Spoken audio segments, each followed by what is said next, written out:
welcome back to Your Frugal Friend and my YouTube channel. And today I will be budgeting my paycheck from my 9-to-5 corporate job. Today's date is July 25th, and I'm using my new budget planner from the legendary Baddies and Budgets. I absolutely adore her. And when I say new, I mean new. I mean, this is my first entry into this bad boy.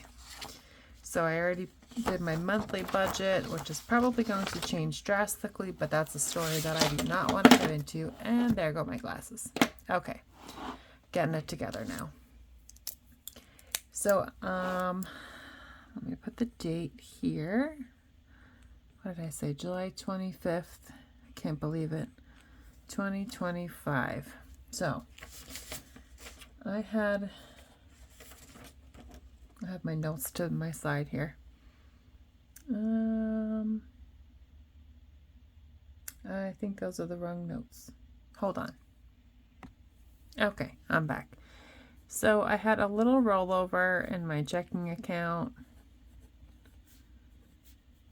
of, it wasn't budgeted, it was actual. It's a little bit higher than $150, but I do like to leave a little buffer in my account. I think that's always a good idea. I'm going to zoom in just a little bit so you guys can see better. Okay, cool. And then my paycheck today, I am salaried, so it's always around the same amount, and I never add in my cents. I only do the dollars, so I'll round down. I never add in whatever the coins are, because I don't know what they are. Okay, so with the $150 plus my paycheck was $1,686. I have $1,836 to work with. So let's do my fixed expenses first. So the due date, I've already turned in this check for daycare. I pay daycare twice a month, so the 1st and the 15th. I think I gotta adjust my, there we go. So this is the actual amount, because these are fixed expenses and they're not budgeted. So for this pay period, this is the only fixed expense. Sometimes it works out that daycare is the only thing that I have to pay that's a fixed expense in the beginning of the month. So that's always cool. So the total is $750 for that. Yeah, I rounded up because her tuition is going up for September. Like the rate sheet is going up, but they also have like a registration fee, and I never remember what it is. I think it's like $200. So I'm just gonna pay a little extra, and then they'll tell me what's left. Anyway, all right. My variable expenses are going to be gas. I will budget $100. My groceries, I'm going to budget $250. I don't normally spend this much from a paycheck, but I do have to get some cleaning supplies and some like paper products and toiletries. I'm actually pretty good on groceries, but it's the other stuff that I have to get. So I'm just going to budget a little bit more, and we'll see what happens. Laundry, we go to a laundromat, where, fun fact, I do the social media for that laundromat. And that's one of my side hustles, is managing the social media account. So I will put that information in the comments so everybody can go follow them. So that leaves me with $350, $390 for that section. And then the debt that I have to pay this pay period is a city card. The minimum payment on that, the big kahuna, is $250. I don't know what the balance is. This is actually somebody else's card. They did me a favor a while back and took care of something for me, and I'm just paying them back. So I don't know exactly what the balance is, but they let me know whenever I ask them. Then they'll show it to me. And then I have a loan that I'm paying back. I pay this, how often do I pay this? Every 2 weeks. This amount will go up next time. But this payment today was $18. And then my Discover card will be due. And Discover has me in a program for financial hardship. They actually reached out to me a couple months ago and asked me if I was experiencing anything financially, which I was. This was before I really started focusing on the budgeting. So they offered me a payment plan to reduce the interest and the minimum payment, because the issue was I couldn't make my minimum payments. So that's why the minimum payment is lower now. I want to say I started this in March. I can't remember exactly, but as long as I make these payments on time every month, the minimum 46, they will keep my card open, but I can't use it obviously. And then when that year is up, as long as I keep making the payments on time each month, they'll reconsider every so often whether to activate the card again. But it's not considered like a closed account.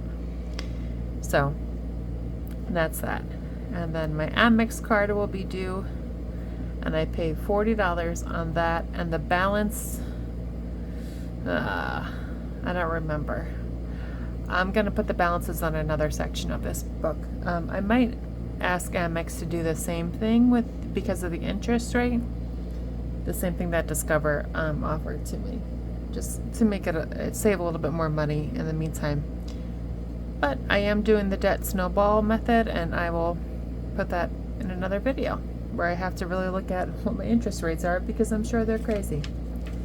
So anyway, my sinking funds and savings. Let me make sure what's on this page. This is just cash breakdown. Okay. So every paycheck, every time I get paid from my 9 to 5, I have money that automatically goes into 2 separate investment accounts. One is for, and it equals $140. So the goal is to use it on a future new car or new to me car. I looked into buying a new car this year. The interest rates are insane. My credit score is not great, and cars are just very expensive. So I decided I did not need a new car, and I did not need a car payment that I could not afford, and my car is still running. So I have money that goes towards that fund, and then I have an investment for my older daughter. So I would say the total investments would be, after this week, it would probably be around $1,200 between the 2 accounts. And I just started doing this like in March or April. I can't remember which one. Let me just do a quick total and see where I'm at before I break down my sinking funds. Hold on. I really like to just do it this way. So $1,836 is my income. My variable expenses was $390. So $1,836 minus $390. And then my fixed expense was the $750 for daycare. And then my debt was the $354 minus $354.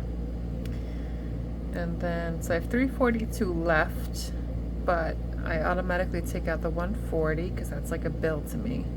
So it'll be $202 left.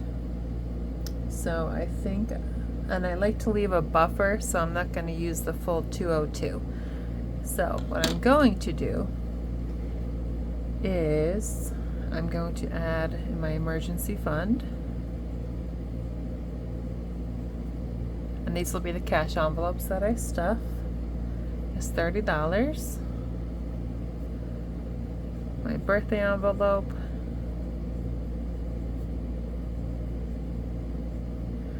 We'll be getting $25, right? Yeah. My car maintenance will be getting $15. And car maintenance, just a little blurb. I am due for an oil change, and I am also due for new tires, and I'm sure sooner than later I will need brakes and rotors. So the oil change I have covered, and I actually got $30 off of my oil change because of the industry that I work in. The place the shop that I go to offers discounts for my industry. So anyway, but the tires are going to be right around $1,000, which I have in this investment account, right? And I can just pull it out and pay for it. But I'm so sad that I'm going to have to do that because I've spent all this time being so disciplined in saving this money that, like, as soon as I have it, I'm going to have to spend it, right? But that's what saving is for. That's the purpose of saving. And the way I figure it, I will just pay myself back when I get my tax refund. So I was a little sad and distressed about the thought of having to pull out some money to cover the tires, but I need tires on my car, and that's what saving is for. So we're just gonna do it when the time comes, probably around September. So child number one will get 15. Child number 2 will also get 15. I don't like to say my kids' names on the internet. That's why I'm not writing them down. Our holidays will get 30. What else are we doing? Our vacation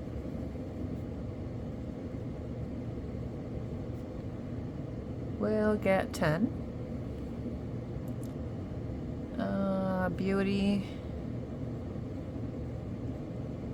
will also get 10. Clothing will also get 10.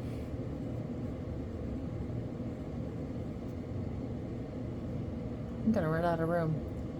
Date night is getting 20.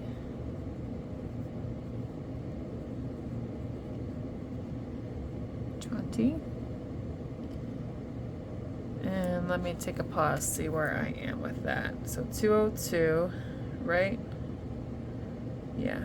So minus 30, minus 25, and then 15, 30, 45, and then 30, and then 10, 20, 30, and then 20 will leave me with $22. I think I did something wrong, because that's usually where I stop. Oh, I know what happened. Okay, no, that's about right, and I'm just going to leave that 22 in my account. I just leave it there. So let me add all of this up. Make sure this is clear. 140. Oh gosh, I can't see this thing. My little fancy calculator, my unfancy calculator. So 140 plus 30 plus 25 plus 15, 30, 45 plus 30 plus 10, 20, 30 plus 20 is 320. So 320. So let's do the total. 1836 minus 390 minus 750 minus 354 minus 320 leaves me with $22, and I'm fine with that. I don't need to pull it. All right, now the last part is the cash planning, because I'm gonna have to take this out at the bank, and I'm gonna need to know exactly what I need. So we have the gas is going to be $100. And I think I would prefer that in 20s. Yeah, I think I prefer in 20s. Groceries. Oh gosh, if I could spell, is going to be the 250. And I could do 200s and 150. Laundry. Oh, the cool thing about the laundromat that I go to. Oh, I smudged my number up there. Sorry. The laundromat that I go to, for every $20 that you add to your laundry card, you get a $2 bonus. So you do have the option to add money to your card, to your laundry card by like a debit card or a credit card. But you don't get the bonus. So I always take out cash because when I put in $42, it's like I'm getting $44. All right, so what else is going to be cash? My emergency is 30, and that'll be 120 and 110. Birthday is 25. And thank goodness for teller slips, because I would not be able to remember all of this. My car maintenance, even though I'm going to be getting an oil change next week, I still like to add to it. I just don't need to add as much because I get like 2 oil changes a year, maybe 3, because I work from home, so I barely go anywhere. My child 1 is getting 15, so she will also get a 10 and a 5. Child 2 is also getting 15, a 10 and a 5. Holidays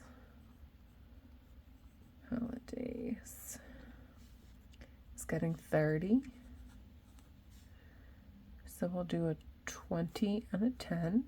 Lots of 10s.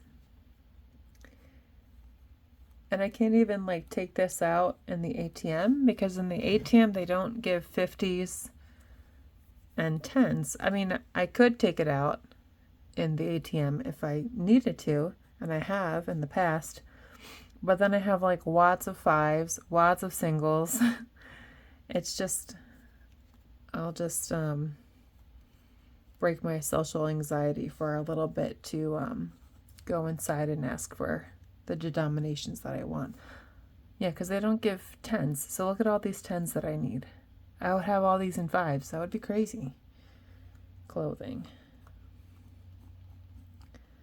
Clothing is going to get 10. Another 10.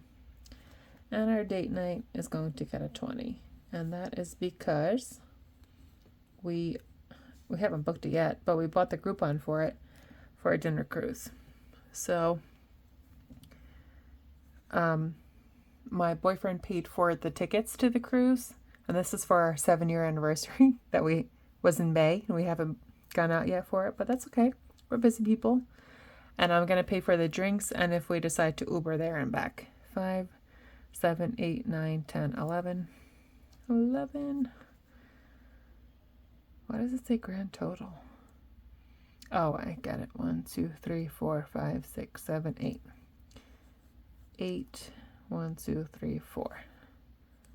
4. Okay. So that would be 200, and then 50, and then, oh boy, I'll add that up later. That's 100, 120, 140, 160, 180, 220. Yeah, that makes sense. 80, and 4 5s is 20, which should equal 200 plus 50 plus 220 plus 80 plus 20. That's not right. Hold on. 200 plus 50 is 220. Did I do something wrong? Oh, no, that is right. 220 plus 80 plus 20. Okay. I was only looking at the sinking fund section. I forgot that these are also cash envelopes. So it'll be $570. That's pretty cool. Yeah, okay. So it'll be good cash stuffing. I'm going to go to the bank tomorrow, get out the denominations that I need, and then I'll be back to film it and stuff it. All right, bye. Bye, guys. Thanks for watching, and I'll see you next time. Have a good day. Bye.